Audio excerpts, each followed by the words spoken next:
Welcome to Legacy Conversations, a channel where we preserve military memories and history.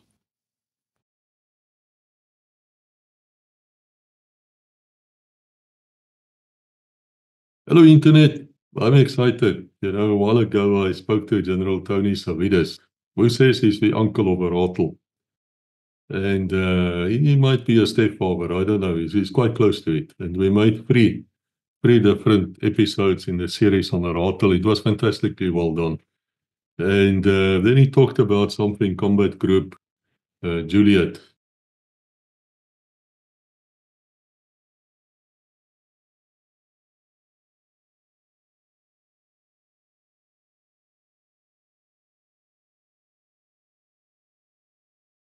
I want to bring your attention to two books written by myself, and one of them is called When Does It End? And then a follow-up book called Where Does It End? It might actually have a third book. I haven't written it yet, but it's in my head. I might do so or not.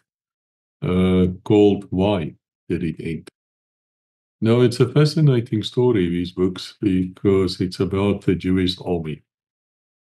Now, the Jewish army has got nothing to do with the Israeli army. In fact, Israel didn't even exist. We were talking here about 1942, 1943. And basically what happened was there was something called the Jewish army, which went into occupied France and other parts of Europe, and they started rescuing Jews. Now, in those days, of course, the Nazis were there, and they were trying to catch these Jews and get hold of them and murder them in the concentration camps. I don't have to explain this to you.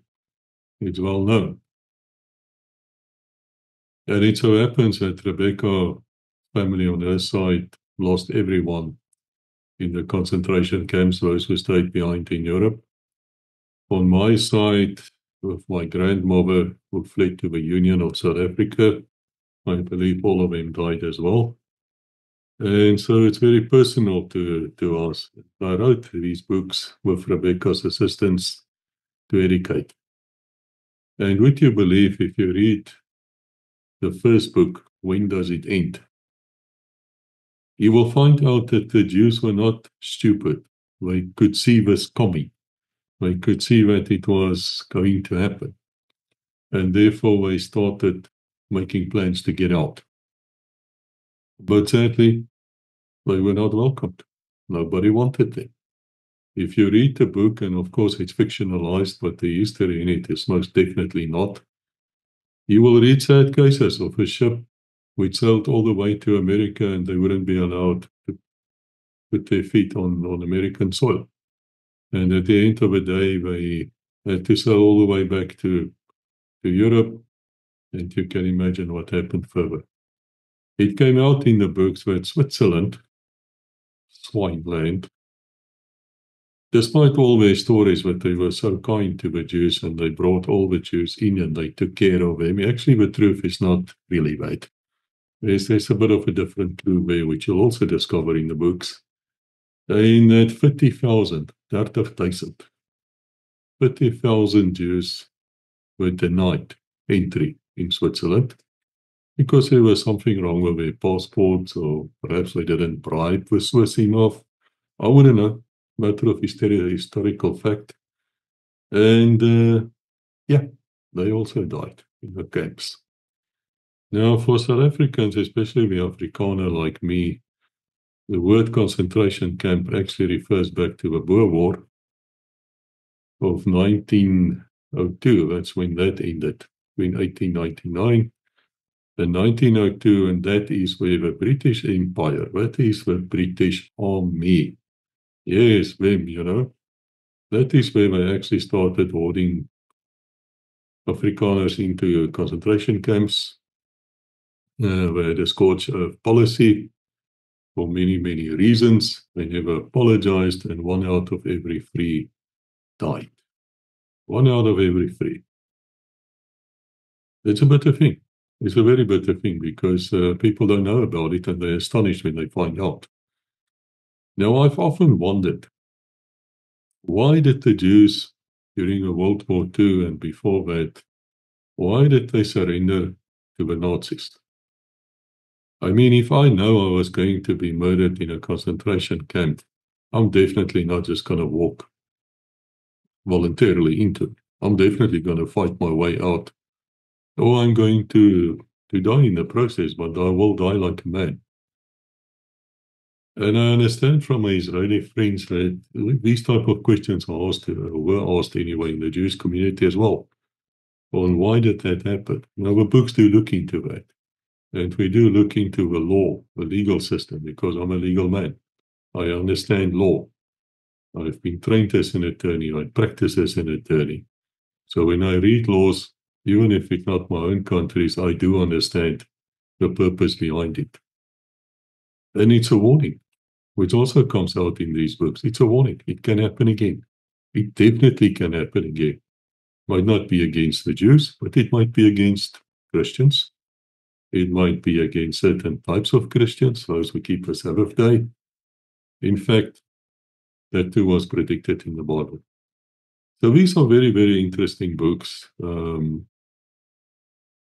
If you like them, read them. If you like what I just told you and you want to know more, get hold of the books while you can.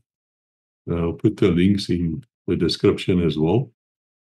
And perhaps you can know something about the history of what happened there is actually astonishing. I mean, they did rescue these Jews. They rescued a lot of Jews. They smuggled them out of Europe. There's a great gratitude towards these people, because remember, when the war ended, and this is also in the books, the Royal Navy, those Brits again, the Royal Navy actually started intercepting the old merchant ships who were taking these Jews who now survived the concentration camps. They were now going to the Holy Land, back to Palestine in those days. And so the Royal Navy started intercepting these ships, and they put them, people they could caught, or they catched, they would put them back in a concentration camp, I think in Cyprus or one of those islands, which they were still controlling at that stage. It's a horror story. It's a horror story which happened here. And once again, it may happen in the future. So get hold of the books, you read them, get hold of them, support the Legacy channel. And I thank you for listening. Let's carry on and hear what the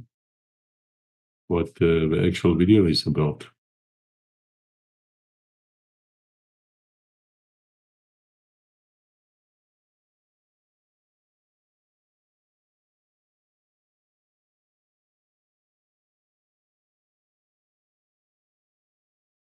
Now, I've never even heard of a thing. I didn't know it existed. And yet that is where I think Beratel actually made his first combat appearance. And at the same time, something terrible happened. Zappa van der Mest got kidnapped and taken as prisoner of war, I suppose, if you want to be nice about it. And the Ratels were deployed to see if they can cut him off or perhaps rescue him or something like that. But we've got the entire story here. And I want to introduce my guest to you, Brigadier General Koos Liebenberg, retired. And he was actually, I believe, in command of Combat Group Juliet at that stage. So very welcome here. Thank you for being here. I really appreciate your time. And may I say to you, like I always say to the people, where did it start to you, sir? I mean, were you called up for national service, or did you volunteer and then became an officer? Perhaps your parents have served as well. Can you just give me a background of yourself, please, before we go over to Combat Group Juliet? I will do that. Thanks, Koos. Just a correction. I was not the commander. I was a lieutenant at that stage of Combat Group Juliet. And Commandant Joop Joubert was the first commander of Combat Group Juliet. But I will come to that later on. My father was, he was never in the permanent force, but he was a RSM of Regiment Boland. And when I was in Standard 9, I decided that I would also like to join the military. In the 5th of January 1973, I got on the train from the Paarl to Oudtshoorn to 1SAI battalion that was still in Oudtshoorn at that stage. We did a selection, and then on the 29th of January 1973, I joined the permanent force as a CO. We were about 100 COs at that stage. It was a large group. Les Radman was one of my colleagues, a lot of other people. And then we did our training. I did my military studies at the military academy. We graduated in October 1976. And then I was transferred to 1SAI battalion in Bloemfontein, which moved in the meantime from Oudtshoorn to Bloemfontein. It was also the first mechanized battalion. During myself and now Kobus Smit, Bok Smit, we went there as juniors. And in December 77, we did our mechanized training course in Oudtshoorn.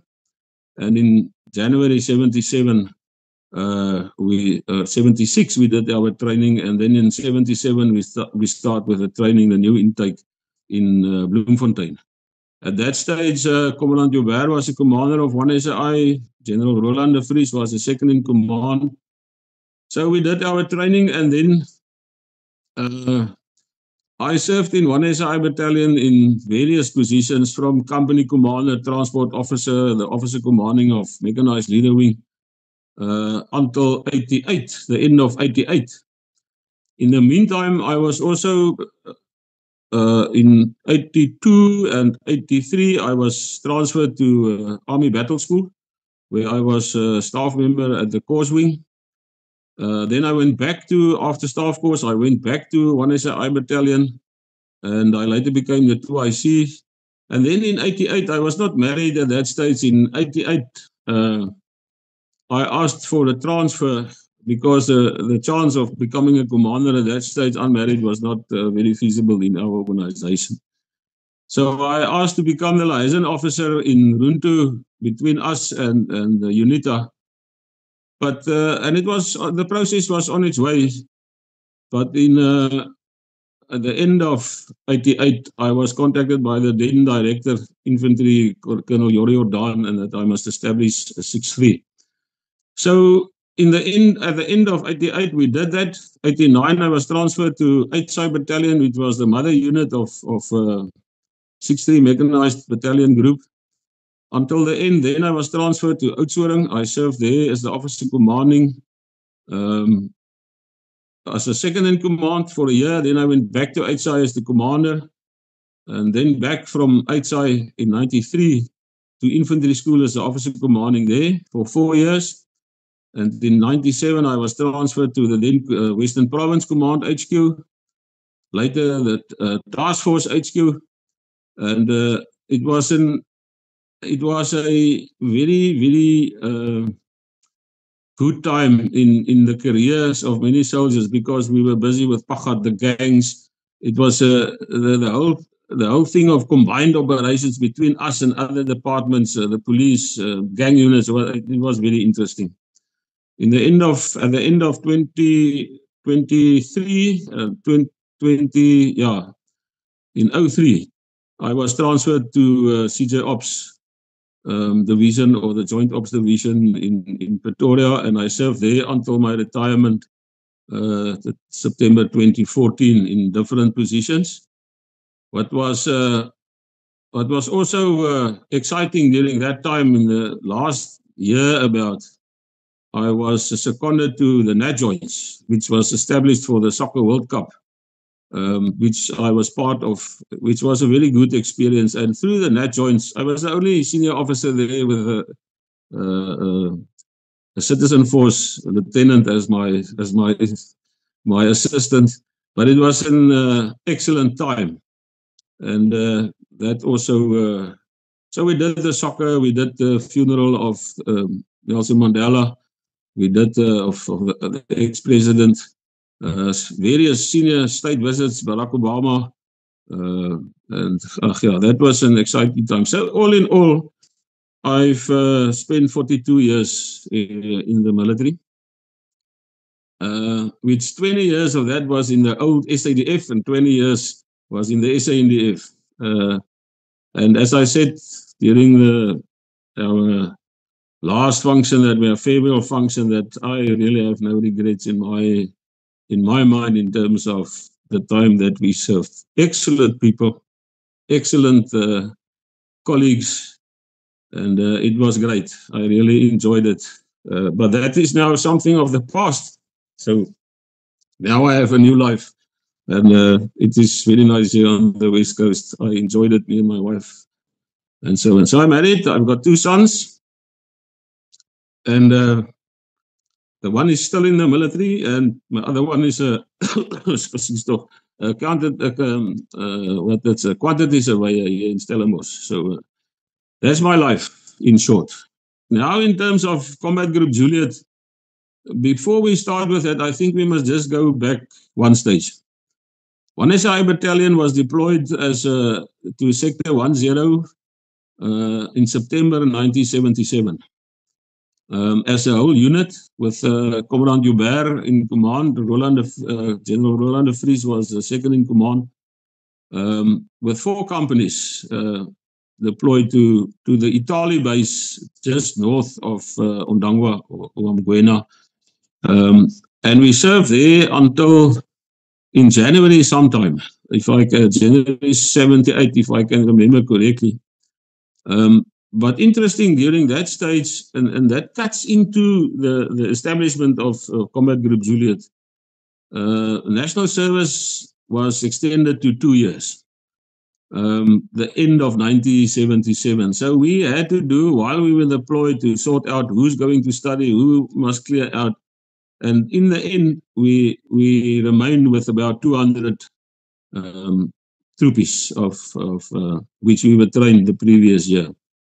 So in January, we returned back to 1SI Battalion. At that stage, strange as it may sound, I went up as Ep van Lille's company second in command for that deployment. But on my arrival in Grootfontein that night, General Roland de Vries told me that I'm now the intelligence officer. I didn't have a clue what to do, but so we learned in the process.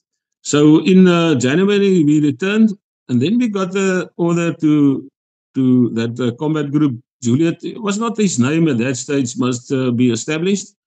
So we took those troops up to Pretoria. We drew our Ratels and all the other support vehicles as much as we can. And then we started with the movement, the road movement from Pretoria one night to Oshiwello. Now, strangely, that night, and that was also one of the lessons that we learned, is that you must do your planning properly in terms of escorts out of Pretoria, because the initial plan was that we will only travel at night. But during that night, that convoy ended up in the whole of Pretoria. So we struggled the whole night to get the whole group together again, and then we started early the next morning to move out. And we moved the shortest time to Oshiwello. Also interesting, during that movement, I forgot my cash in my room, and we didn't have any ATMs at that stage, so it's banks and checks. But the Suiderkruisfonds, the Dankie Tannie pakkies came really handy, because I was smoking at that stage, and the plain Lucky Strike cigarettes, it was in that package, came really very handy. So we arrived in Tsumeb. After a few days, we did refueling there that night. It was raining like heck. In that process, the Ratels were wet, and I was coordinating the replenishment, and I slipped and fell off the Ratel, broke my ankle. But in any case, we went on, and the next morning we were in Oshiwello, and we started with the initial grouping of the force, because this was a very robust grouping, and the people must understand that it's the first time that we came together, and we must also remember that our troops were trained in the training area of the Brug in Bloemfontein. So the whole mechanized or maneuver warfare idea was very, very new to us in the thick bush of at that stage. So Commandant Joubert was appointed as the officer commanding of the combat group then, and Hans Kriek, Major Hans Kriek, is an armor officer. He was the second in command. And the RSM was Sergeant Major Dougie Oosterlaak. He was also an armor man. B Company was Major Ep van Lille with Lieutenant Johan Olivier was the second in command. With Sergeant Major Piet. Oh, yes, now I still remember his name. But in elk geval, he was a RS company sergeant major. We also had a grouping of squadron armored cars from Walvis Bay, and Major P.W. de Jager was the commander. Mike Miller who was later the commander of 61 Meg, who passed away a few years ago. He was the second in command. And the artillery battery was commanded by Major Piet Uys. Jakes Jacobs, Captain Jakes Jacobs was also there, and so Major Sampie Klaasen was the battery. Some Major excellent warrant officers that we had, and Sampie made good inroads in the later years of his career. So it was a robust grouping. So if you look at how 61 Meg Mechanized Battalion Group looked later on, and they really developed out of this is that we didn't have at that stage all the amenities and all the command and control measures. It was straightforward rattles, and that is very true what General Savidis told you. It was Mark 1 rattles.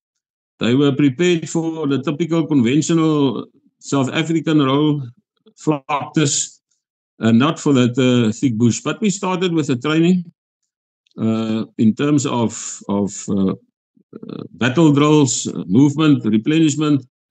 And during that phase of training, the situation or the incident happened at near Ilundu base, where Sapper van der Mest was taken away one night when SWAPO attacked the water point. So we were tasked then to deploy to Ilundu, and the combat group was deployed to Ilundu. Before that, before I go on with that, just a few interesting facts. When we were grouped as a combat group, it was subunits from different units. So there was no real identity. What are we now? And then it was decided by the command staff that we must call this grouping Combat Group Juliet or Veggroep Juliet. And emblem, a badge was developed. Now, interesting of that badge, and you should see the picture somewhere in your archives, is a red J with a flash in top, a blitz, and it was yellow and red. Now, why the colors of yellow and red? There's no specific significance about that or specific reason. The only reason was the only paint that the Tiffies had at that stage to their capability to do that, and that is how it developed. Yeah, that is that. So we went by road to that one night to Ilundu base. We slept there at Ilundu, and then the following morning we crossed the border on the tracks of Van der Mest and the people or SWAPO who took him hostage. Interesting fact, and this will lead us now to the rattle and the vehicles that we had, is that the decision was made by the commander that after we crossed the border, we must deploy in a combat formation, not a single file. So the effect of that was that every vehicle had to find its own way with a lot of strain and damage to the vehicles. Now,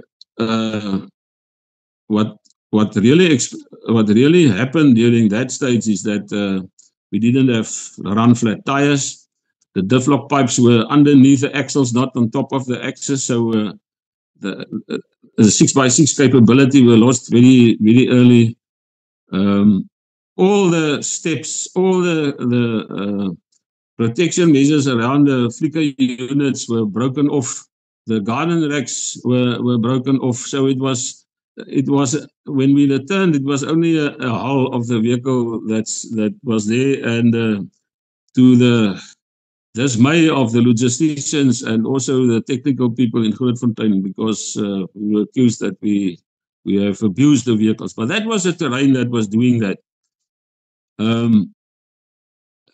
Also, an interesting fact is that the Ratels were equipped with the old Jasco antennas, a copper-based copper antenna with a very hard antenna base, and it was all broken down. So we had to develop some boermaker planne out of that, and later on we prepared the vehicles as best as we can until the new vehicles were developed, where all these mistakes were corrected. We went up into Angola after Van der Mest until that afternoon, and we arrived in the area where we were told he may be, but there was nothing. A few shots were fired. I think Pierre de Jager's Ratel picked up a shot on its nose, whether it was a 14.5 or a 20 mil, we cannot really say. But that was really the only action that took place. But we learned a lot of lessons in terms of movement planning, cross-country movement, and also the lack in the training in terms of driver capabilities. But we will come back to that later on. So we retrieved some very minor enemy equipment. We went back, and then we started back in Oshuwelo to have a look at the lessons that we learned during this area, this time of looking for Van der Mest. And we started with a retraining program in terms of command and control, HQ procedures, maneuvering, cross-country movement, driver training.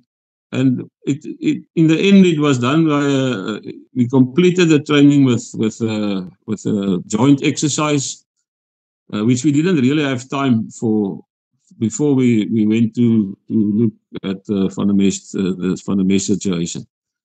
So then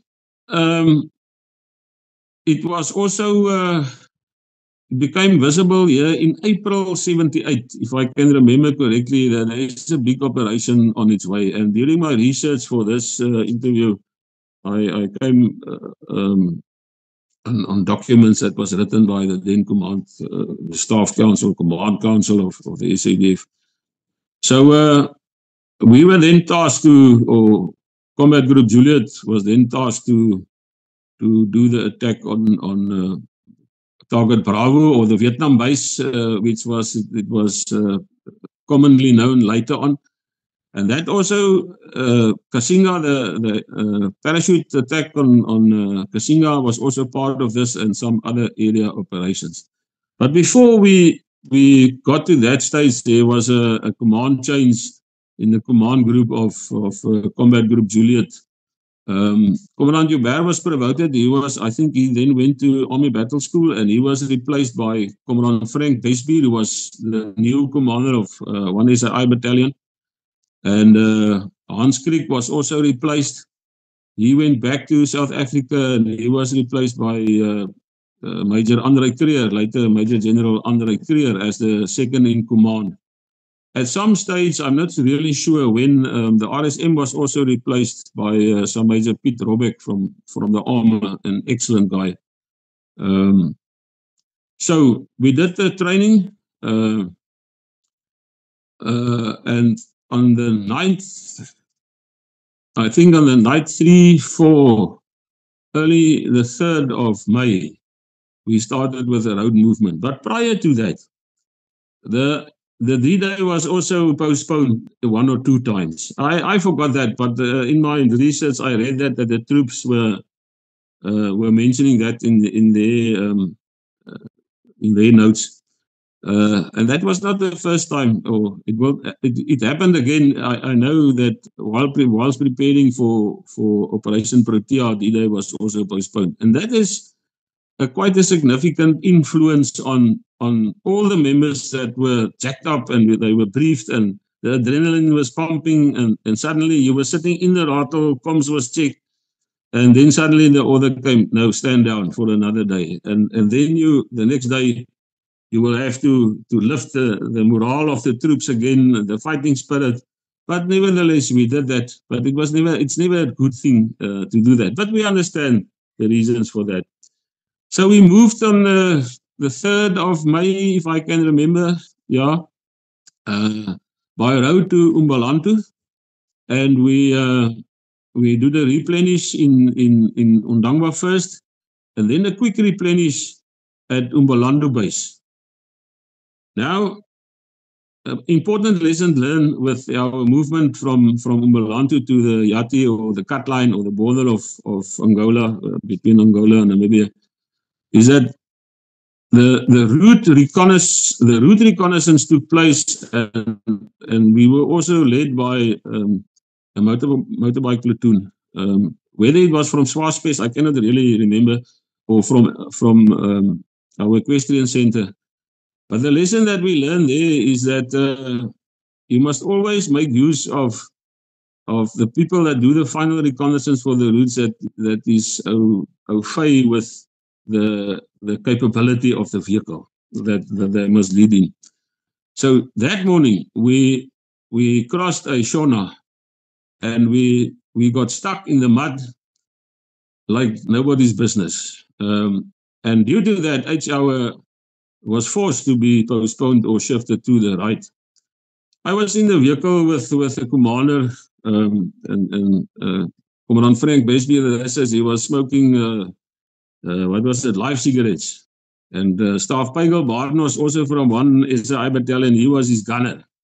And I sensed the frustration in the turret at that stage, because we were all sitting in the back.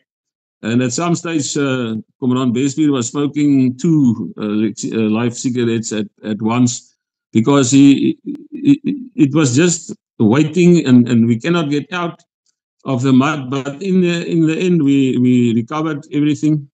Another thing in terms of that, and that is that the capability what we had, yes, it is so great. One of the TIFFs, we had an excellent technical troop, or whatever, the LWT.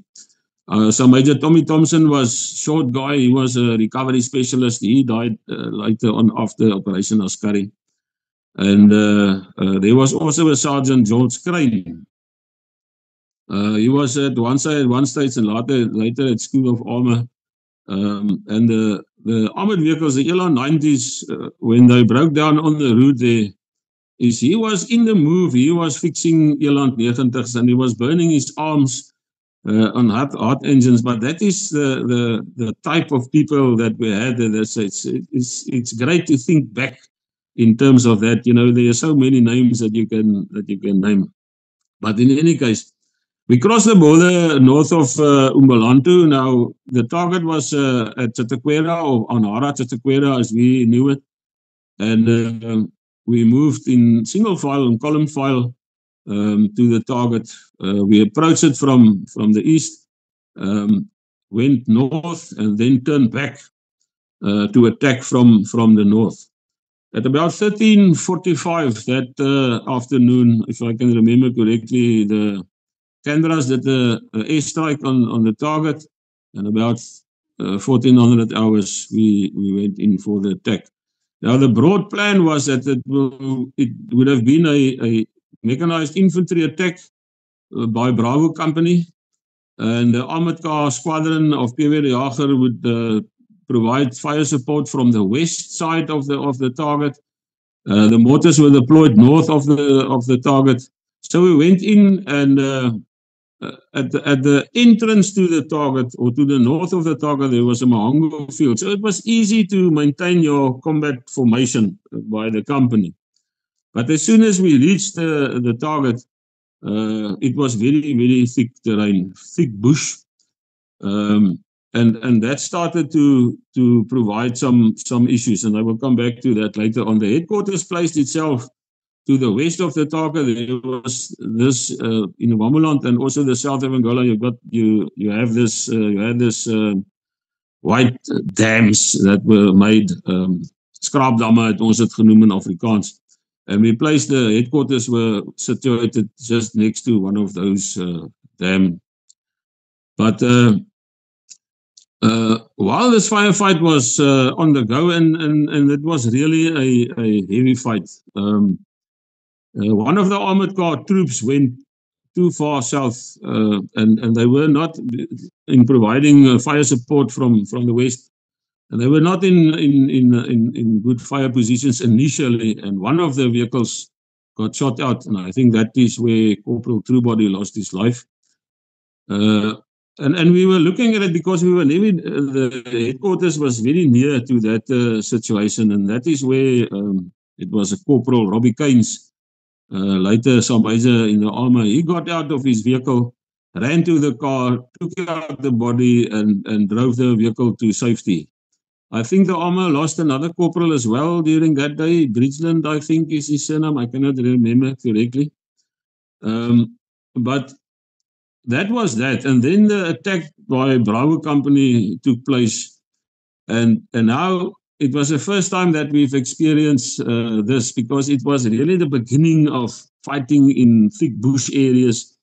And all the SOPs, I think, started at during that period, and it was later really a professional book that was written by the staff of 6-1 under the leadership of Roland de Vries, the 6-1 Beck SOPs. But we learned the lessons from that day on. So what happened during that fight? Thick bush, flat tires, because there was no run flats. Trenches that will have to be clear. The initial decision was to do a mounted attack, so the troops never dismounted. And also bunkers. The vehicles were caught in these bunkers. It was just the roofs just gave in. So early in the attack, the attack formation split basically in two parts. Ep van Hull had a few vehicles with them. They fought through the target. And Johan Olivier, his second in command, he brought up the rest and took command of them. And they also then went through the target to the south and regroup at the south of the target. And then only then the troops got out, and we started with the clearing of the base, opruiming in Afrikaans. There was another member of the company that got injured that day. Christian Hanse was his surname, the guy here from Cape Town. He was shot in the foot, and they were all casevac later on that afternoon. What we must remember in terms of this is the Ratel command vehicle only came out later years. It was only developed later on. So the command vehicle and the command group of the bevelspakkie, we called it in Afrikaans, was normal Ratel 20s. So there were no extra radios. It was the normal radios that were fitted. There was no really a capability to do a staff function as an adjutant or as the operations officer. So it was all makeshift. But General Gelners always said, you do what you can with what you have where you are. And ons het dit regtig so gedoen. So we did the clearance of the target late that afternoon. Lots of equipment, enemy equipment was recovered. And then another lesson that came out very clearly is we never really had a look at the amount of prisoners of war. And suddenly we sat with about, yes, if I can remember, it was about 300 of them. Women, menfolk. Now, what do we do with that then? We didn't have any transfer, so the whole echelon was reorganized so that we can put that people on vehicles, and some of them were seriously injured, burning wounds. Yeah, so we moved about 6 kilometers south that night, and we took a lager in, and the following morning we went back to Oshikati, and the equipment, enemy equipment, and the prisoners of war were handed over there to the people, and then we went back to Oshiwelo. Now, if you take the troops that we had, and if you if you look back at what the caliber of the material was, human capacity that we had was just extraordinary. I can remember very clearly there was a section commander, Don Colby. He was basically the informal, strong leader in the company. He became a staff sergeant, if I can remember correctly, in the reserve forces later, and he was killed during Operation Askari. But these are the people that standing out in my mind if I look back at that. So we went back to Oshawello, and we started to improve on the lessons learned with training, and the troops went on leave. At some stage, come back. But during the rest of that year, I also went on pause later on. During the rest of that year, we were flown back to Bloemfontein. We arrived at 1SI battalion on the Friday, and the Saturday morning we told them on Sunday you're going back to Oshawello. So it was a crazy year. But I can remember one instance very clearly. That was the type of people that we have, the informal leaders between the troops. There were no cell phones at that stage. We arrived there Saturday morning, if I can remember correctly. I was then the second in command of Epfonville in the company. And we decided the troops can go and pass that Saturday night to town. Now, that is now a recipe for problems. And we asked ourselves now, how do we get them back if we must go back tomorrow morning again, because it happened in the past? And we had an arrangement. One troop per bungalow will remain behind. He will have contact at whatever method with the troops in town. And as it may, and as it be, that night we got the order that we must fly back the Sunday morning. I went to the bungalows. I told the members there, listen, get the troops. And they were there on time. Not all in a situation of readiness. And I will not go into that. But they were there. And in that line, some standing there with a beer bottle in his hand. Hey, maar jy gaan ons nou weer terug. Jy weet, but the next morning we flew back to Grootfontein. So that's basically the story. And out of that, in terms of the vehicles, we started with later the next vehicles, or the improved vehicles of the Rattles came in, which were really battle hardened, which were really equipped for thick bush terrain. Because one of the problems that we also had is little bushes, branches falling through because if you fire the 20mm gun, there's a flap that opens, so it fell through there, and then it fell into the chutes of the ammunition, so stoppages. So basically things that we had, cover that with pieces of tarpaulin, stop that problem. We carried sewn off trees, stumps on the nose of the rattle, so that you can throw it in a trench very quickly if you want to go through. So that was all that type of improvements that were made as part of the lessons or as a result of the lessons that were learned during that operation. So and then out of Combat Group Juliet, I think the end of 78, 6-1 Mechanized was established, and General Dippenaar was the first commander of 6-1 Mechanized, and then all the other people that came after him. So that thing broad is the story of Combat Group Juliet. So I think that was really the beginning of maneuver warfare in thick bush, because terrain is a neutral factor. If you can utilize the terrain to the best of your capability, if your people are trained in terms of movement and cross-country movement, thick terrain, and if your low-level battle drills and command and control procedures are in place and it is rehearsed, then you will also they will always come out on top of the situation. And I think that really started And 6-1, later on the commanders, Roland de Vries, he finalized that process. The troops were also, during that stage, not trained in trench clearing and bunker clearing. We only started with that later on, which was fruitful to us because during Protea, during other operations, they were forced to dismount. And if I can remember correctly, Smoke Cell was also a mounted attack later on, but I was not part of Smoke Cell. So that drills were starting to develop during that phase.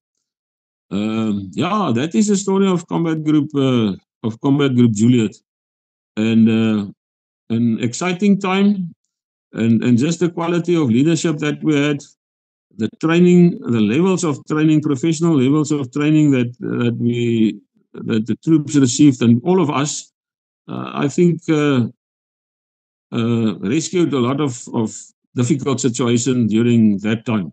But it was a good time. It was a time that was not always enjoyable, but it was fruitful and excellent leadership. Yes, you know, from and we have contact with some of them still today. Ed van Lille is in Oudtshoorn, one of my mentors. So it was a good time and exciting time for lots of us, and it was really the beginning of warfare in Africa, mechanized warfare, conventional, semi-conventional warfare in Africa. That's the story of Combat Group Juliet. Very quickly, Chris, I think I've covered all my notes. What we must remember is that, and that was developed later on in 63 with the development of the Ratel 90. It was not really possible during the time of Combat Group to integrate the armor and the infantry due to the Eland 90. Not the same. It was a very good vehicle, a very, I think, excellent, but not the same terrain capability of the Ratel 20. So it was very difficult. So that is one of the reasons why the attack was done in phases like that. During the attack on Bravo or Vietnam base. Later on, it was developed with the Ratel 90s that you can integrate, and the combat element drills were introduced, and we trained in terms of that. So you have got a fire support within your combat formation, which was not possible during that integrated fire support during that. So that is the story of Combat Group Juliet very quickly. I'm not sure if you have any questions. Well, I have this found this very interesting, and as you were talking about combined operations, you know, I'm a bit of a history lover. I believe it was Lord Mountbatten who started this combined operation thing, meaning to work with the Air Force, the Navy, and the Army together. Would that be the same principle if you talk about combined operations, or do you mean more different vehicles, like a Eland and a Ratel and whatever else? No, if we talk in actual fact, joint operations is the integration of your total offensive capability that you have. So that includes infantry, armor, the artillery, the air force, the air weapon, even the sappers. So it is a total inclusion of all the capabilities that you have to reach a single objective. Otherwise, it is penny package, and as equipment and also the intellectual capability, the training capability of the leader group developed as part of courses and training that you've done. We became masters in terms of that, and all the other operations after that was done in that way. There's no other way. And General de Vries, when he was at Army Battle School, he also introduced that, and it was heavily emphasized during all the training that took place at Army Battle School with the reserve force units, permanent force units. And Army Battle School became really, and we developed target areas in the training area at Army Battle School, where you can train in terms of fighting in the typical African situation. And he really was one of the key members, well, maybe the key member of developing that maneuver warfare mobility and integration of capability and equipment and intellectual capability. He was, and that was a spin-off of what we tried during Combat Group Juliet. And later on, it was in all the operations, it was applied. Even till the last day, the Kwitu attacks, I was part of at that stage, the later stages of Kwitu, I was acting officer commanding for 2-3 months of 6-1 Mechanized Battalion when the attack was done on the 21st Brigade by Jan Malong and Forsyth. And all that techniques, because we were trained there for years. I spent in my whole life about 15 years on and off training, because we took our units once every year to Army Battle School to do their training there. So that was ingrained in our makeup, maneuver warfare and integration of all arms, and also the support, because that was also important. That is my answer. Yes, it's a fantastic answer. Thank you. I seem to remember Robbie Kains. I might have been with him in Nigeria at one stage. Am I correct that he got to Honoris Crux for what he did that day when he? Yeah. I forgot to mention that he received an Honoris Crux for what he's done that day. It happened about 50 yards from our vehicle. Yeah, it was a very, very good, and it was a bad situation, and he handled it very, very correctly and also boldly. So yeah, he received an Honoris Crux decoration for that. That's right. I seem to remember that was actually on television, but I might be wrong. Where he actually was Samuel or something started burning and he ran to it and he just drove away with it while it's still burning. Unless I'm confused. No, that is not, I think what you refer to now. Robbie Kains took out the armored car and he drove it into safety. What happened later, now I must just, I think it was during Operation Daisy. And that was the latter part of 81. I was in a company commander at 6-1 Mech. And in the area, it was in the administration area. Yeah, we were deep into Angola at that stage, if I can remember correctly. And there was a guy, and they drew fire, and one of the buffels caught fire, and it had ammunition on. And there was a guy, Anderson. I cannot remember his name. Now it will come back to me because it's not a quick question. He ran to that and he drove the buffel vehicle into safety. I think Roland has written about that in his book, but it was Anderson. Yes, he was deployed for a long time there in the western parts of Sector 110. I will come on his name now, but he was an Anderson guy. Yeah, a good guy. I knew him very well. That happened during that stage of Daisy, if I can remember correctly. Yeah. Yeah, this is fascinating. Fascinating. I want to ask you a question because some time ago, Colonel Kobus van der Berg was talking about Sesfree Mech and the 9 Days War. And in that video, he mentioned something about a rattle being hang up. Ophang. And if I understand him correctly, because people have been asking me afterwards exactly what that means.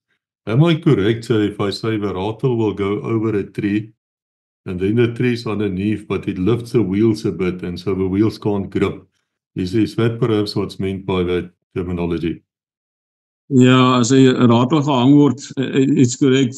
In that terrain, in Wamaland and also the southern parts of Angola, the local population cut down the Mupani trees and they're only leaving the stump there. And the drivers cannot always see that stump. So then they go over the stump and it get caught on the axle and it lifted the vehicle, then you got no traction. So part of the driver training is that And in the beginning stages, they went with the wheels over that stumps and flat wheels. We don't have run flat tires. So we addressed that during the driver training in Thickbush. When you started at 6-1, one of the first things was to take your drivers into the thick bush and to try or to start to train them in driving the vehicle and maintaining the vehicle in the thick bush and avoiding that type of stuff. There's another term when you mention this now. I thought you'd talk about hangsleep in Afrikaans when you tow another vehicle. At later stages, we also fitted, and the Tiffies had it, but we also fitted more of it's a type of an A-frame on the back of the rattle. So in the company, you would have some of those 8 frames on your vehicle so that you can hangsleep another rattle or another vehicle to an area where it can be maintained. Ons het dit genoem jy hond die voertuig terug. That was one of when we moved from Bloemfontein to Army Battle School for training. During all those years, it was one of our mottos at 1SI Battalion. We will not hunt a vehicle into Army Battle School. All vehicles will drive on their own to Army Battle School. So that was but one of the training issues that we had there. That's Combat Group Juliet. Another question I was asked was, is it difficult to clean a rattle, to keep it spotless? We had a system.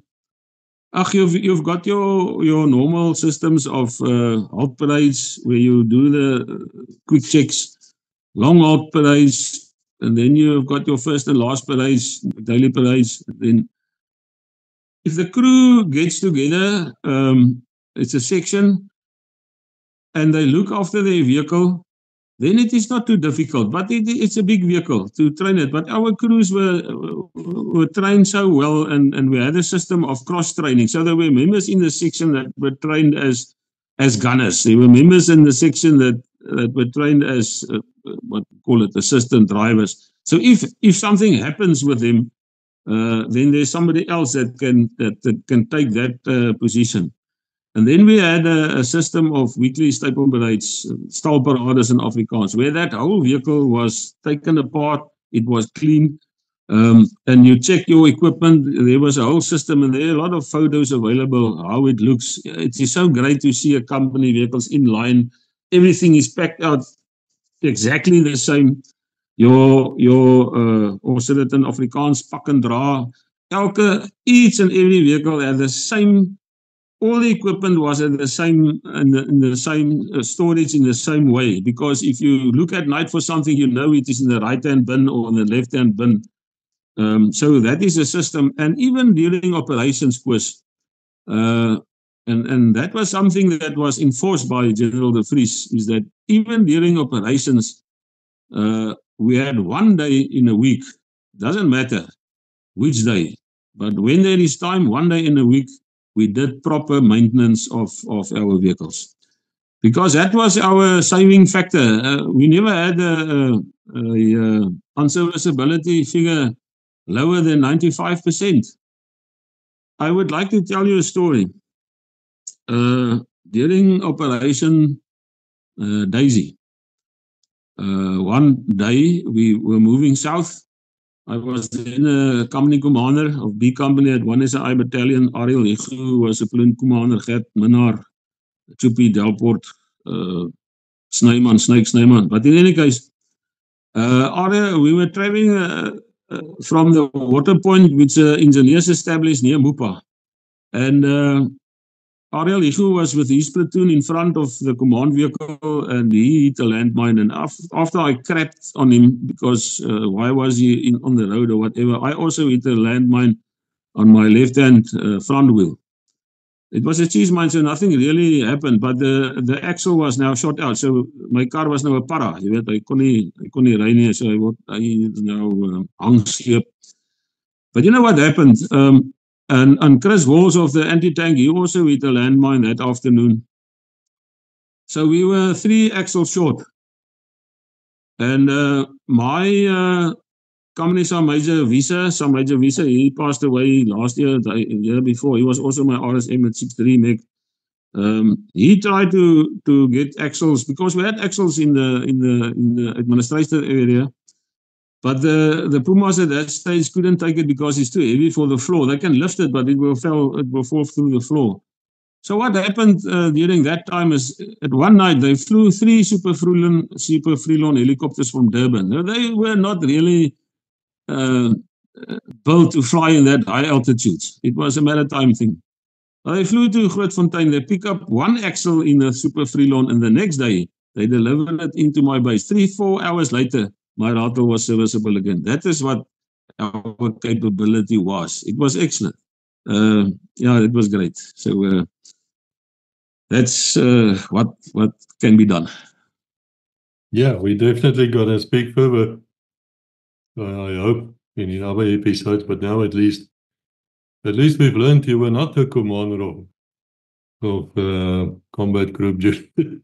I apologize to General Hubert. I was in the wrong. But a fascinating story. A very last question, General.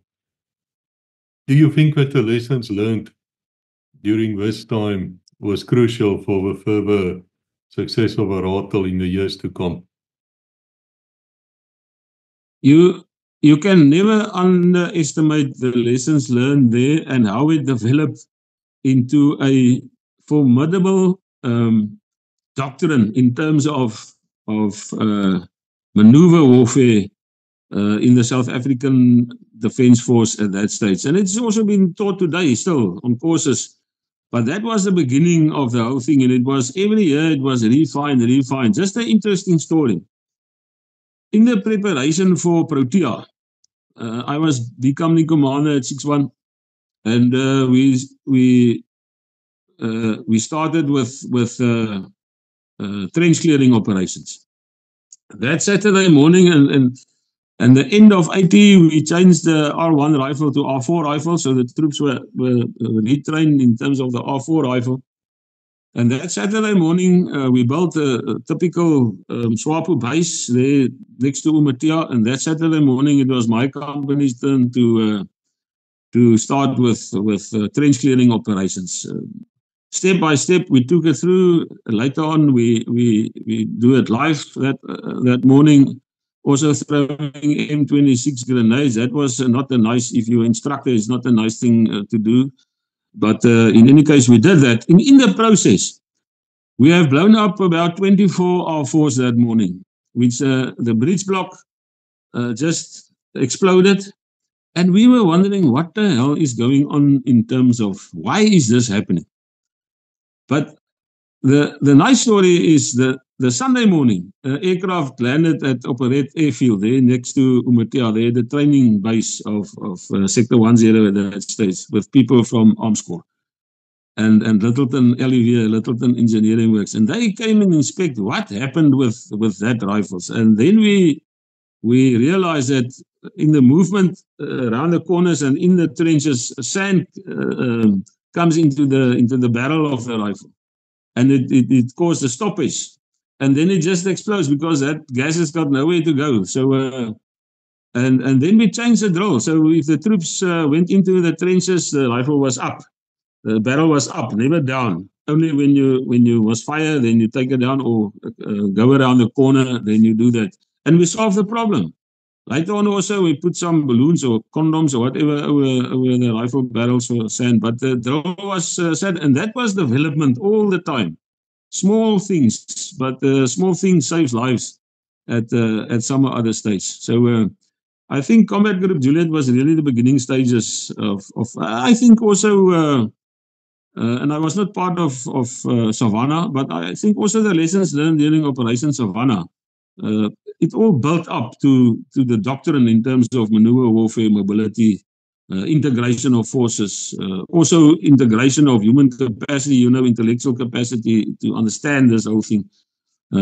It started there, and it was refined later on, and it is now doctrine.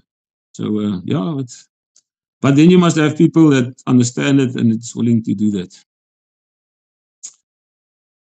Thank you. So that is it. Yeah. Thank you. This is not you must understand. This is nearly 50 years ago.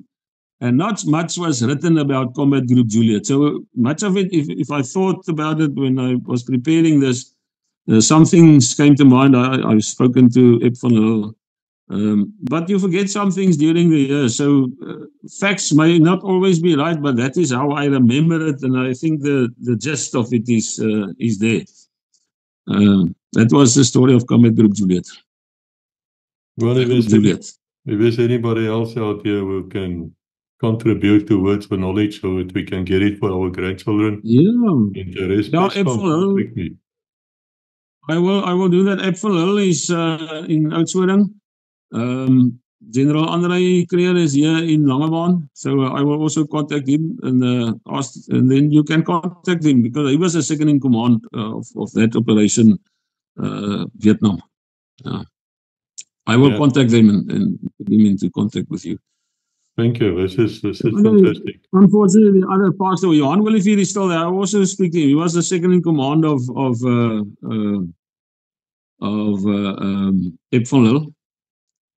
And he was also part of a small group. We were about 12 officers from 1SI, 6I, 5I here in 1980, I think. We did a 2-month course in Israel.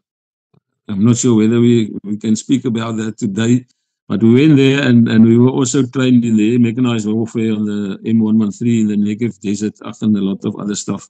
So we were all part of that little group. And out of that, there was other drills that we learned there that was also integrated in our doctrine, the current doctrine.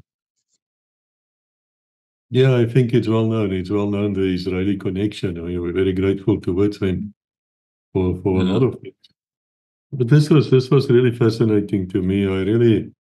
But here right at the end, I have to ask you sort of a personal question, sir, is that I often go to these parades and services for the veterans, or at least I get video footage of them, that you can clearly see which soldiers comes from a new dispensation and which were from the old one, the way they salute, which is a flat hand or a hand like this.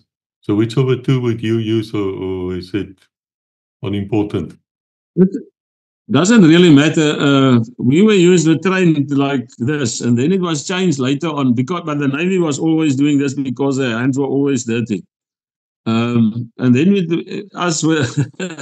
that is what they tell us. Then it was changed later on to the salute that has been done now. It doesn't really matter. You know, these things are all in the mind, and I understand now.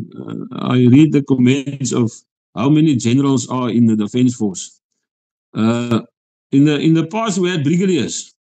They were not generals. And then it was changed here when I was in Cape Town here at the command, if I can remember correctly. It was changed now to brigadier general. So suddenly your amount of generals has risen with a certain amount, and it is really a brigadier. So we must always remember what you are arguing about. So whether you're a brigadier or brigadier general, it's the same. You're the same person. Whether you salute so or so, it doesn't matter. As long as you serve the system as best as you can, then it is fine. And I think it's also to come to. It was decided that says to come in line with the international practices. You know, brigadier general, brigadier, it doesn't really matter. So. Yeah, I'm so glad you mentioned that, because I have a strikvraag vir julle ouens hier buite.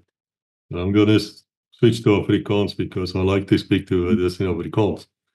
Nou sê vir my mense, watter weermag, watter leer het meer perde as tanks?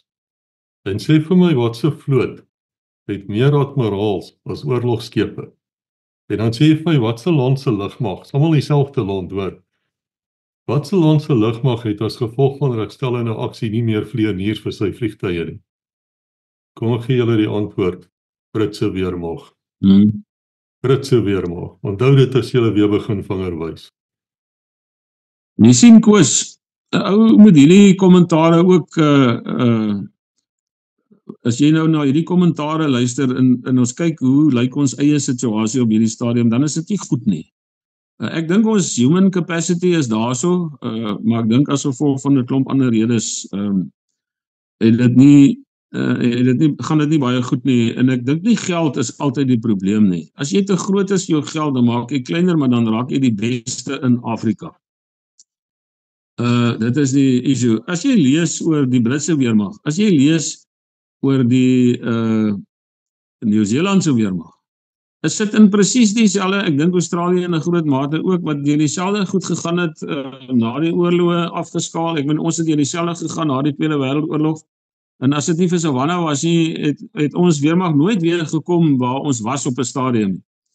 So, jy het eintlik 'n goeie oorlog nodig om 'n goeie weermag weer te bou, en dit is maar 'n teken van die tyd. Ons is nie die enigste land wat in daai situasie is nie. Generaal Radman was op 'n stadium die attaché in Amerika, en ek het vir hom gevra eendag, ek en hy is baie groot vriende, ek het hom gevra eendag, hoe is hulle? Jy het hulle nou ervaar, hy het saam met hulle gespring. As jy nou die Amerikaanse weermag vat teenoor die SAV, was in daai tyd wat ek hom die vraag gevra het. Toe sê hy, die enigste verskil is groter. Daar's nie 'n verskil in terme van leierskap en dedication, hoe jy jou weermag dien, hoe jy doen nie. Dis die enigste verskil. So ons het 'n formidabele, klein maar baie goeie weermag gehad. En ek dink die potensiaal is nog steeds daar. Die leierskappotensiaal is daar. Dit moet net toegelaat word om te ontwikkel. En ja, ons moet miskien wegkom van ideologie af en net weer teruggaan na waarvoor is 'n soldaat daar. Dit is om operasies te voer. Daar is 'n paar Dis die storie. Daar's 'n paar dinge, generaal, ek bly jy noem hierdie goed, en ek bly ons praat hieroor, ons het nou nie beplan om hieroor te praat, maar dis belangrik. Ek was by Tempe gewees, by die School of Armor, wat is dit in Afrikaans, Panserskool. Ja, en 'n fantastiese plek, en dit was my lekker om dit te sien, en het 'n klomp video's daar opgeneem, net aan die buitekant, die word nie toegelaat binne nie, en dit is 100% korrek, soos dit moet wees. En as jy inry deur die hek by Tempe, en jy ry reg deur Tempe, het jy nou die groot geleentheid om te kyk na wat daar aangaan. En ek wil een ding vir julle sê, ek het nie een vet soldaat daar gesien nie, hulle was almal in shape, selfs die vrouens. En wat ek ook gesien het, is militêre korrektheid. En dan 'n woorde waar daar 'n offisier verbykom, word hy gesalueer, en jy kan sien hier's respek tussen die manne. En dan as jy nou kom by die hek van die verskillende eenhede, want ek was by een STB ook, waar ek die museum opgeneem het, maar of ek dit gaan uitsaai, weet ek nie, want die ding word nog 'n bietjie herbou daarso, maar ek dink nog daaraan. Dis nou toe ek in Suid-Afrika was 2 maande gelede, in Desember, Januarie en in November. En toe ons nou deur die hek gaan by die panserskool, dan ry jy nou reg deur, en dan staan die olifanttank en die goed staan so op jou regterkant, as jy nou vorentoe ry, en aan die linkerkant is dit 'n klomp kommunistiese, lyk my gewapende, gebuite tipe voertuie, en ek het video's van absoluut almal van hulle waar ek reg rondom hom loop. En terwyl ek dit doen, sien ek maar hier's 'n ou wat my nou staan en dop hou, en hy kom nader, hy sê vir my, Koos, is dit jy? En ek sê, ja, nee, sê ek, maar ek ken jou nou van geen kant af nie. Toe sê hy vir my, hy is 'n wit seun, wel ek sê nou seun, jy weet, hy sal 18 jaar in die weermag, en hy is so opgewonde gewees daaroor. Hy sê, kom ek wys jou hierso, dan kom wys jou, jy sien hierdie koels deurgegaan, hier is hy geskiet met 'n ratel 90, sien hier's die gat en so meer, en dan is hy so opgewonde om net om jou rond te wys, die trots binne die weermag, en ek praat spesifiek van die nuwe weermag, my opgeval. En ek weet daar gaan ouens wees wat my natuurlik nou weer gaan probeer kruisig. Dan die ander vraag wat ek altyd vir die ouens vra is, as jy in Suid-Afrika in die straat afry en jy sien 'n klomp soldate staan daar langs die pad, het jy enige vrees vir die ouens, ja of nee? En my antwoord is nee, ek het geen vrees vir ouens, tensy iets aan hulle gaan doen, dink ek nie hulle gaan vir jou sommer aanval en iets aan jou doen.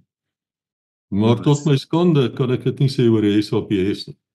As ek 'n klomp petpolismanne staan daar langs die straat staan, is ek baie huiwerig om eers kontak met hulle, oogkontak te maak, want ek vertrou daai ouens is in glad nie. Ek vind hulle as korrup. Nou miskien is ek verkeerd, miskien is dit net ek wat so daaraan dink. Maar as ek dan die SAID vat en ek vergelyk hom met wat jy sien in die noorde van ons is in 'n plek soos die Kongo of Somalië en al daai lande, dan praat ons eintlik, ons het nog steeds 'n baie gedissiplineerde mag. Al is daar probleme met hom, ek meen daar's probleme oral.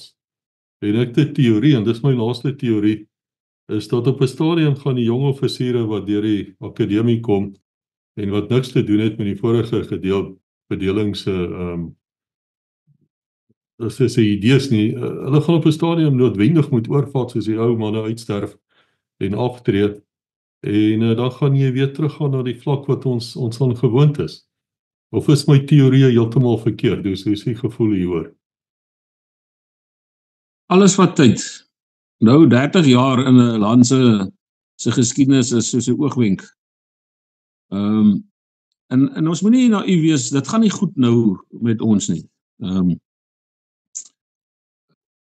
Maar ek dink daar gaan 'n draaipunt kom, soos met ons land se situasie ook, en ek is baie positief rondom dit. Ek dink daar gaan 'n draaipunt kom. Ons moet net een ding onthou. 'n troep en 'n junior leier, 'n luitenant en 'n korporaal doen wat hom toegelaat word om te doen.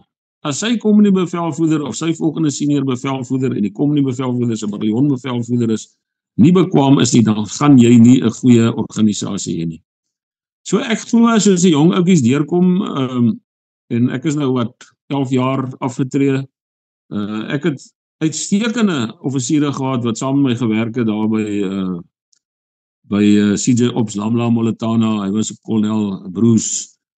Ag Jesus, dit was eintlik sulke great ouens, jy weet, en ons moet net toelaat dat hulle nou die geleentheid kry om deur te kom, jy weet.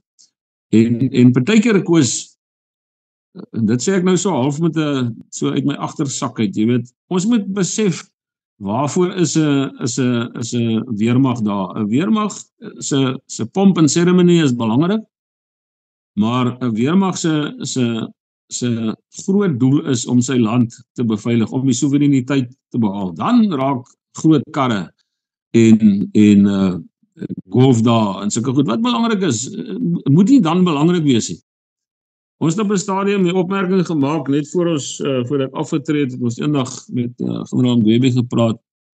En toe gaan dit nou oor hierdie austerity measures en ook die geld wat nou gesny word en so aan. En ons het die opmerking eintlik so met 'n tong in die kies gemaak. As ons dan 'n man met 'n geweer in 'n Land Cruiser Army moet word, kom ons raak die beste in Afrika. Kom ons raak die beste in Afrika. Maar ons kan nie al hierdie goed gelyktydig aanhou as ons nie vermoë om dit in stand te hou nie. Dit is net so. Jy weet, ek wil vir jou 'n voorbeeld noem. Jessie, wat 'n jaar was dit nou? Ek was die direkteur konvensionele operasies by die vlak 3 hoofkwartier Joint Op HQ. Toe het ons 'n SADC oefening hier by Leergeveg so gehad. Nou kan ek nie meer onthou wat is oefening. Ek kan nie meer onthou wat is die oefening se naam nie. Ou generaal, wat was sy naam? Hy is nou die Masondo. Hy was die oefening direkteur en ek was saam met Lawrence Smit van 4-3 brigade was op Leergevegskool. Jy weet, ek dink ons het omtrent 9000 troepe van SADC lande 'n Leergevegskool gehad. Nou dit was 'n helse oefening om hulle hier te kry. Goed wat ons nie aan gedink het, die treinspore wat nie dieselfde is nie. Daai oggend toe Zimbabwe se troepe oor die grens moet kom, daar by die Beitbrug toe, pas die trein nie op die spoor. Dit was net, maar ons het hulle almal daar gekry en dit was eintlik 'n ongelooflike oefening. Maar die voorbeeld wat ek vir jou wil noem. Tanzanië se kompanie ry agterop Land Cruisers uit Tanzanië uit tot op Leergevegskool. En daai troepe sit so met hulle wapens. Nie een ongeluk nie. Goed gedissiplineerd. As jy dan nou 'n Land Cruiser Army moet word, raak jy beste in Afrika. En dan kan jy mos nou weer begin bou, maar behou jou kern vermoë. So jy moet nie jou panser en jou weet al daai jou lugvermoë en daai goed. Jy moet dit nie verloor nie. Maar jy kan nie 'n klomp goed in die lug hou en as jy nie geld het om onderhoud. En onderhoud is ons groot probleem op hierdie stadium. Jy weet, as jy 'n bevelvoerder was, nou ek was baie by 1 saai lang jare, ek was baie by 6-1, toe by 8 saai, ons het toe later was ook 'n gemekaniseerde eenheid. Nou staan daai ratels, as jy nou begin met basiese opleiding, dan werk jy ratels nie, hulle staan onder die hanger ingepak, maar hulle staan nou deur 10 deur, hulle kan nie deure oopmaak nie, want jy het net daai spasie. En omdat jy hierdie jare se ervaring het, kry jy net hierdie gut feel. Jy weet, stop net 'n bietjie, en dan klim jy op hy raad en loop jy daar na die binnekant toe waar hulle staan. Dan sal jy sien, want die lig het nou al uitgegaan uit die stelsels uit, dan begin die deure oop staan. Daar het 'n troep vergeet om die hoofskakelaar af te sit, so die batterye is pap. Hekse staan oop. Jy kry net daai gevoel, want jy het met daai goed gelewe jou hele lewe lank. En jy kry daai gevoel as jy werk met diensbare uitrusting en jy weet wat is die vermoë van daardie uitrusting en skielik en alles is diensbaar. Maar as jy goed stukkend staan en hulle kan nie ry nie en dan verloor jy daai gevoel laterand. Die ander ding wat ek vir jou wil sê is, die dag as jy nie bang is nie, dan verloor jy 'n groot mate van capability. En ek wil dit nou onomwonde sê, en ouens kan my nou kruisig daaroor, maar peacekeeping ek moet eintlik hierdie goed sê, maar peacekeeping operations het 'n groot invloed op ons weermag gehad. Jy is daar en gelukkig was ek nooit in dit betrokke met dit, alhoewel ek 'n jaar in Kinshasa ontplooi was. As jy nie meer bang is om seer te kry of om geskiet te word of dan verloor 'n oue klomp van jou skerpheid. En ek dink dit is ook een van die probleme. Jy dra 'n blou berei en 'n blou staaldak en jy het 'n blou gevegsbaadjie aan, hierdie bulletproof jackets en so aan. Jy moet net peace maak die hele tyd. Daai skerpheid verloor jy as jy jou bangheid verloor. Jy moet nie bang wees nie. Ek was nooit bang om dood te gaan nie. Maar ek was altyd bang. 'n Ou maak 'n fout en vir jou troepe gaan dood. En 'n ou moet nooit daai skoenlappers in jou maag en daardie knop op jou maag moet 'n ou nooit verloor nie. Want dan maak 'n ou foute. So ons moet weer, en ons het die troepe man, ons het al die goed, ons moet dit net weer bymekaar kry. So, daar moet ons troepe in die DRK ondersteun. Hartseer wat daar gebeur het. Ja, so baie Maar dis maar ons moet ook verstaan wat jy sê is heeltemal reg. Die ouens wat op 'n vredesoperasie is nie gerad vir 'n volskaalse oorlog nie. Hy's nie daar om dit te doen nie. Hy het nie dieselfde logistieke ondersteuning nie, of hy dit nou kan hê, nie kan hê nie, is 'n ander debat. Ja. Maar daar's 'n ander uitkyk. Presies. Ag, jy weet Koos, op 'n persoonlike vlak, nee, ek is nou 11 jaar uit en ek het myself onderneem. Ek gaan nooit die weermag badmouth nie. Ek het 'n wonderlike tyd gehad. So, ou sien wat gebeur, maar ou is nie meer daar nie. So jy kan nie kommentaar lewer oor hoekom lyk sekere dinge so nie. So en dis die een ding. Die ander ding is ek sê altyd vir die ouens, as iemand my nog generaal noem, daai man is dood. Die 31 of die 1 Oktober 2014. Ek het 'n nuwe lewe begin, ek trap ander spore. 'n Ou is betrokke hier in die gemeenskap redelik erg en dit is vir my 'n lekker lewe. So ek wil nie meer elke dag herinner word aan die goed wat 40 jaar terug gebeur het. Alhoewel dit is maar deel van 'n ou se make-up, nee. Maar so ek wil nie kommentaar lewer oor wat gaan nie, maar ek dink ons kan die leierskap moet opgejack word en ons moet begin kyk na ons troepe. Jy weet, ons het hom so gewerk, nee, as jy kyk hoe lyk eenhede, by 1 SAU, by Appington, by infanterie skool, is daai eenheid opgeknap voordat die troepe uitgeklaar het die einde van die jaar en voordat die korporasie en die luitenante uitgeklaar het, is daai bungalows geverf, dis reggemaak, nie uit staatsfondse, uit eie fondse, bottelfondse van die companies, die eenheid het fondsinsamelings gehad. Jy het uitstekende verhoudinge met die munisipaliteite gehad. Ek weet, Oudtshoorn munisipaliteit het baie gebel en sê hulle, ons het nou geteer, maar ons het nou 'n halwe vraag geteer, en julle nie 'n straat daar in die woongebied nie. Dan sê ons, yes, kom ons teer Olienhoutlaan, jy weet. So, die eenheid, dit was ons trots. In Appington was daar 24 hektaar gras. Groen gras. Dit was 'n skande as daar geel kool op is, Koos. En ek het 'n waterleispan gehad wat 24 uur, 7 dae 'n week water gelei het, want ons het die rivier gehad. Dit is net 'n ingesteldheid, dit is al. 'n Geet wat vandag skeef vang is môre af. So maak hom vandag reg. En jy het nie 'n kontrakteur nodig vir dit, die man, jy het 'n goeie RSM en 'n span en manne wat 'n hamer en 'n spyker kan hanteer, dan kan jy dit doen. Maar ons moet ons eie goed begin doen. Maar ons kan nie sê, maar dit staan nie in my pligstaat nie, sê dit is nie my verantwoordelikheid om te kyk dat goed reg is nie. Dis 'n fout. Weet wat, ons het die vermoë, dit gaan regkom, ek glo sterk daaraan. Erg. Nou, Ja. Op hierdie positiewe noot sal ek dit dan nou los vir nou. Ek het 'n gemagte ontmoet wat ek nog wou praat. Byvoorbeeld die rol van hierdie wat mense hierdie goed unions. Jy weet, my persoonlike opinie is hulle hoort nie in 'n weermag of in 'n polisie nie, maar laat ons nou nie oor begin hier met die klomp liberales nie. Ja. Regtig opdrag volg die ding en kry klaar. Ek verstaan nie argumente hiermee nie. Is die ou metode is daar's 'n bevelslyn. En die bevelslyn en die bevelvoerders moet probleme op hulle vlak oplos. En ek dink dit is omdat baie van hierdie goed nie opgelos kan word nie, wat hierdie goed nou so sterk begin feature het. Gelukkig, ek het net eenmaal in my lewe met hulle te doen gehad en toe nooit weer nie. Dit was hier in die laat jare by CJ Ops. Maar ek dink my mening, daar is nie plek vir dit. Net om terug te kom oor 'n opmerking wat jy gemaak het oor die polisie.